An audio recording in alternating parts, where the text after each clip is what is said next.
Hello বন্ধুরা, তোমরা সবাই কেমন আছো? আশা করি তোমরা সবাই ভালোই আছো। দেখুন বন্ধুরা, এখানে আমি নিয়েছি কাঁঠাল।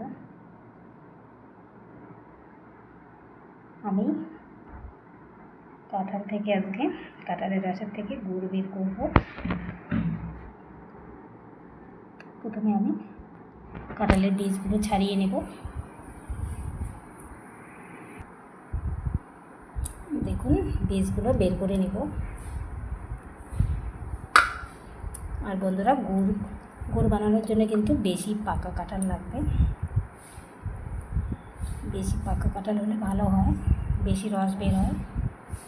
এইভাবে আমি সব বীজগুলো ছাড়িয়ে নেব।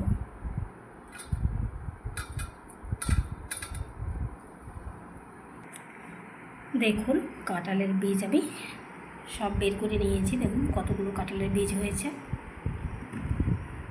সবগুলো বের করে নিয়েছি।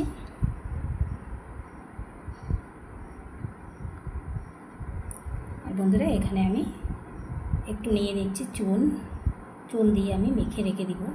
চুন দিলে কি হয়, যে রস একটু বেশি বের হয়, তাই একটু চুন দিয়ে এইভাবে ভালো করে মেখে রেখে দিব।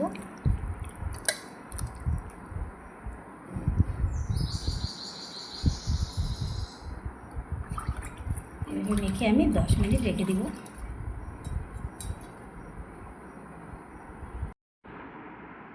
দেখুন 10 মিনিট পর ফিরে আসলাম। দেখুন কতটা রস বেরিয়েছে।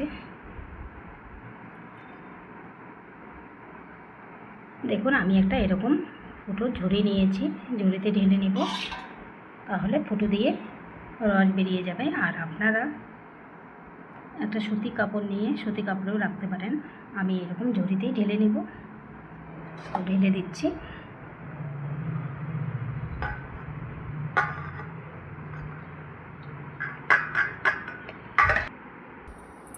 দেখুন, আমি কিন্তু ঝুড়িতে ঢেলে নিয়েছি।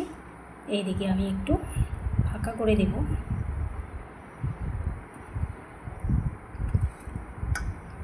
দেখুন ফাঁকা করে দিয়েছি। রস নিচে গামলায় পড়বে। দেখুন কতটা রস এখনই বেরিয়েছে। দেখুন,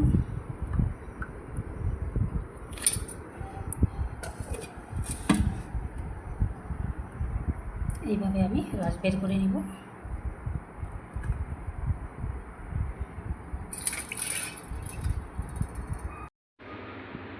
দেখুন, গুড় বানানোর জন্য আমি কিন্তু রসটা ভালো করে ছেঁকে নিয়েছি। এখন আমি গুড় বানিয়ে নেব। এখানে কড়াই বসিয়ে দিয়েছি, কড়াই গরম হয়ে গেছে। আমি এখন রস ঢেলে দিচ্ছি।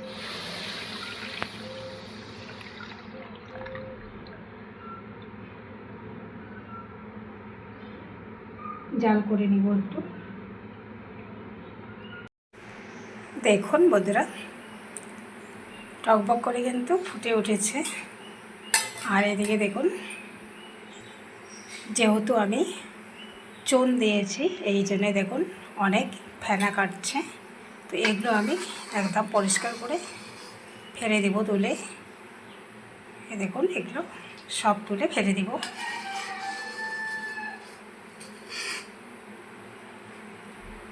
একদম কিন্তু পরিষ্কার করে তুলে ফেলে দিতে হবে।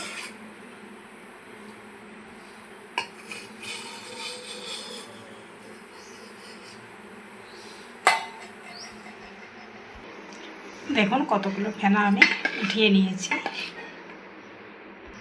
আর এদিকে দেখুন আবার কিন্তু ফেনা কাটছে। তো এগুলো আমি এইভাবে উঠিয়ে নেব। দেখুন গুড়ের কালার কিন্তু আমার চলে আসছে। এইভাবে আমি রান্না করে নেব। দেখুন আমার কিন্তু গুড়ের কালার চলে এসেছে, কত সুন্দর। দেখুন এইভাবে আমি জাল করতেই থাকবো।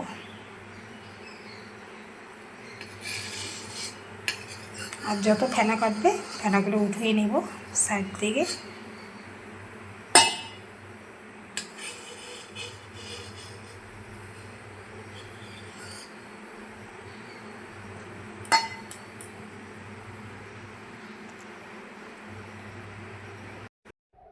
দেখুন গুড় আমার একবারে রেডি। দেখুন কতটা সুন্দর হয়েছে। এই গুড় কিন্তু রুটি দিয়ে খাওয়া যাবে।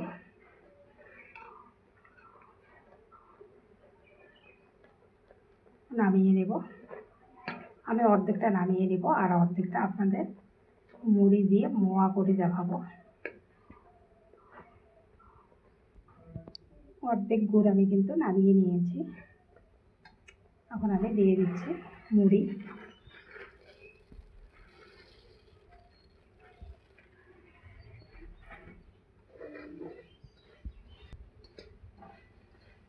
ভালো করে মিলিয়ে নিচ্ছি।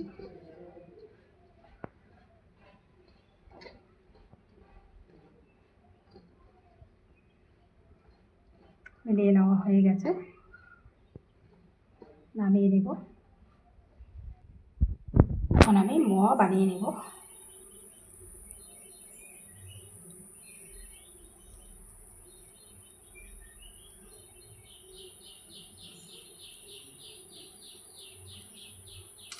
দেখুন কত সুন্দর হয়েছে।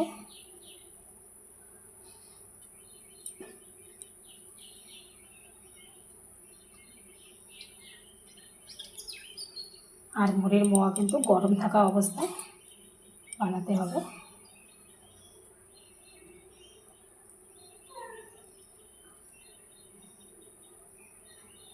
দেখুন এইভাবে আমি সবগুলো বানিয়ে নেব।